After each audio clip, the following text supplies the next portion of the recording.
how did you guys each grow your business when you were getting going at the beginning? Start with Kristina, just so someone else to take the lead. Yeah, go for it. Sure. So I would say when I first started, my business was a little bit all over the place. I didn't really work closely with a broker like I should have, or have a mentor like I should have, to get to the point where I should have been, you know, where it took me to be in business a few years. So for me, it was really referral based, which I'm actually quite thankful for now. But that's how I grew it. It was all referral based. I just grew from every listing. I do a lot of networking. I think anybody that is watching, especially if they've seen previous episode of Over the Pint that I was on, I'm not big on social, but not paid social. Lead gen. Lead generating is not my thing. I'm kind of getting better, but I mean, I didn't even have like a website or anything for years because I just didn't really use it or need it. Yeah. So mine has always really been networking and referral based, and now I'm just starting to kind of expand a little bit into the lead generating. But even that, it's like you're generating a little bit different. You're not just doing like the Yeah. listing ads where it's just like name, email, and phone number, and It's still fax. very personal. Like the way that I'm connecting with my clients is still a very personal way of doing it. And same thing with my social media. It's not having tons of followers and not knowing where I'm getting it. It's just, it's quality, and you know, I'm able to reply to everybody, and I get listings that way. Yeah. How about you, Rick? Well, I mean, when I started, how I built my business was by newspaper advertising, which you would never do today. I could write an ad that would get, you know, 75, 90 calls the first day. Wow, that's a lot. But back then, that was the only source for people. Mm-hmm. And was that a lot back then to get? Oh yeah, I mean, I could write a couple ads and fill my whole year. Wow. A couple come to mind specifically, but. So what were you what were you actually advertising in the ads? Well, I mean, the way of doing it back then was, and people would call it a sucker ad. Everything in the ad had to be 100% true. But I can describe for you, my most successful ad had 93 calls the first day and probably over 200 over the course of a week. I also had position because I had the upper first ad in the real estate section of the local newspaper. 4 bedrooms, in-ground pool, took a nice front shot, double garage, finished basement. What the ad did not say was that it was electric baseboard heat. Yeah. It had been rented for several years, and much as the front picture might look okay, the inside certainly didn't. Yeah. But back then we had one picture, and the pool was probably more of a swamp than what you would use as a pool at the time. Okay. But it certainly generated calls because it was, you know, at the time 149.9, which, yes, that kind of dates me a bit. But now, since then, I've been by referral. I am far too much by referral, which is okay when I'm 61 years old and not planning on being around for the next 20 years. But my client base, 95% of my business is repeat and referral. And that's what I do. I've been with by referral only for more than 20 years, and I do a lot of networking. And so that's really where my business goes, client events. Perfect. I love doing client events. I'm interested because we just was at an event on the weekend with Dean Jackson, if you guys know him. I know Dean. Brilliant. And the way he was talking about it is the active, reactive, and orchestrated referrals. So he says the first thing he likes to do with people is ask them, what was the last referral you got? So then we'll go to the next part. Like, so for each of you, what was the last referral that came your way, whether it was from another agent or a client? What was the last referral you got? Mine was a client. So what happened? I sold a friend a house, and he referred his friend, and So like, how did he refer you his friend? How did that process? Okay, basically he he told me my buddy's gonna give you a call, and he called me and said, hey, Adrian referred me, let's go get a house. Yeah. Awesome. So probably just, I would say even in the last 5 weeks, 2 have been from Instagram, and again, like not paid Instagram, just people that follow me. One had said I hadn't seen her in years. She followed me and referred me to her in-laws. So I just sold their place last week, and then I was just with a client this morning who found me on Instagram. She's local. We were just out looking at houses today. And then the other two were clients that were referred from friends. So they're all referrals or social media. My latest was Monday, and met with, had a couple that I sold their house to them, I'm going to say at least 25 years ago. And always keep in touch. They're always invited to the client events and, you know, that, do drop-bys and stuff. And they phoned me out of the blue because her dad is ready to sell the family home that he's lived in all his life because his dad built the home. And we'll be moving him out closer to them. So again, some people say, oh, well, if they don't keep in touch and I don't hear from them for a number of years, but as I say, eventually it comes back if you do the job. Right. So this is the interesting thing that Dean brought up is like all those are like passive referrals in the sense that they came to you with it. And what he was saying is like you want to start introducing orchestrated referrals where you're setting it up for them to give you. So like the one that example he gave, which I love, is every Monday he looks at like which people am I showing homes to this week, and in those areas who do I know. Then he calls that person and says, hey, I'm showing homes in your area this week. Do you know anything of selling? Because there's only a few things on the market right now. Oh, that's brilliant. I like that one. I like that one. And it's just every Monday that he calls it Market Maker Monday. Just like go in, look at where you're going, and then same with like listing appointments or if you have a buyer or anything, like you can do it both ways. Very smart. I like that. Yeah, I like that. So it's like one of those little things that like that subtle tweak of trying to get the referral active. Well, Dean's a master at it. Yeah. And has One of those brilliant marketers. Like just sitting there. That's smart. But those are, for me, those are really good, easy tips that I could actually implement rather than call 12 times and if they still haven't, try one more time. Those I really struggle with. Double dial. Although I will say, ever since I heard the double dial, I have actually done that a few times, and it works. What, call once and then call You call again? once, and then instead of, I would typically leave a message, or I would immediately hang up and send a text and just, you know, say why I called. And then I leave it at that. I never ever call back again, maybe a few days later. But that's it. But the double dial, I recently heard about this. I think it may have even been at the conference in Blue Mountain. And I was like, okay, I'm going to try this. And it worked both times. It does work because they think it's more serious, right? Why is this person calling twice? It did work. So that's why like I don't like personally doing it because I'm like, I know if it's me, I'm like, okay, is something wrong with my kid? Like that's my reaction. Like if you're calling me twice, like there's something going on. Like my wife is on a different phone and needs to get a hold of me or something like that. So I'm like, I don't want to do that to someone else. Yeah, But I like, it used also that works. too, but Hey, I also want to sell real estate. Exactly. Yeah, fair. Well, and it's tough because you get into the, I used to run a course on the difference between morals, ethics, and legals. Yeah. And they're not the same thing. And people have they'll have a different view of that. As you say, yeah, it's a great idea. I don't know that I want to do it. It has to fit you. Yeah. Right. And we make the mistake because, and we can get into a situation where we have a legal obligation to do something that really we're going, whoa, I don't like this. I don't use the term past clients because all my clients are clients, unless they're dead. The only past clients I have are in a cemetery somewhere, Their or on last piece of real somebody's estate. ashes on somebody's mantle.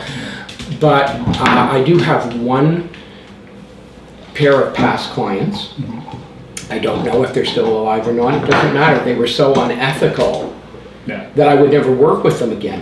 However, legally I had to do as they directed me because as much as I disagreed with it, it was a legal request and I had no choice. Yeah, I had to like go to a client once for one of those, or just like I did it that time because I was under contract, and then I'm like, and this is the last time we're Exactly. Exactly that. Yeah. So, but as I say, you have to do what fits you. Yeah, that's right. One of the things that I'm certified in DISC, if you're familiar with that, behavioral styles, and it's funny because when I've taught lead generation, for instance, and someone, oh, you got a cold call and you got a door knock. That's great if you're a high D. You don't care. You're good. That fits you. But if you're a high, door knocking and cold calling, especially cold calling, goes right against your grain. And people say, well, why do these people succeed and those people don't? Because you have to do something that fits what your natural personality is. And as you say, you love social networking, all of that. I can tell just from even meeting you 5 minutes ago as to what your disc personality is. Yeah. And part of that is just by saying that. If you don't like calling people, if you don't like bothering people, that's a high I personality. So that's really neat. That must be a huge advantage with you for meeting clients, really kind of Absolutely. knowing their personality and kind of following in their lead of what they're comfortable with and how they act. Yeah, it's probably one of the greatest tools that I ever learned. And when I first learned it, it was like, wow, because we know what we are, but we've never even analyzed that. We don't think about, we assume that everybody is the same because we don't stop and think, well, no, everybody's different. And by knowing that and analyzing it, everybody knows the golden rule. Do you know the platinum rule? No, The platinum rule is actually, you go to the platinumrule.com and have a look at it. It is a trademarked thing. The platinum rule, rather than do unto others as you would have them do unto you, is do unto others as they wish to be done unto. In other words, when you say, this is how I want to be treated, so that must be the way they want to be treated, you're assuming something really big. And the platinum rule insists that either you figure it out or you ask them, how do you want me to treat you? And different personality styles will answer that very differently. Yeah. Well, it's like the 5 love languages, like you pair them together, where exactly. it's like the different things, and like that works for business too. Like, so my disc is really weird though. Like every time I send some of my results, I always get like the weird reactions because I'm almost perfectly even DIS with almost no C. Okay. But like my DIS, I'm like 34%, 32%. Okay. And then no C. Which might not mean anything if you don't know what disc is. Well, and it would be very strange if they were all the same. Yeah. That's an unusual one, and I've only ever seen that once. But you can be strong in 3 and down in 1. Yeah, that's mine. I'm an ID, no S, mid C. Yeah. So it means that I'm very, very social.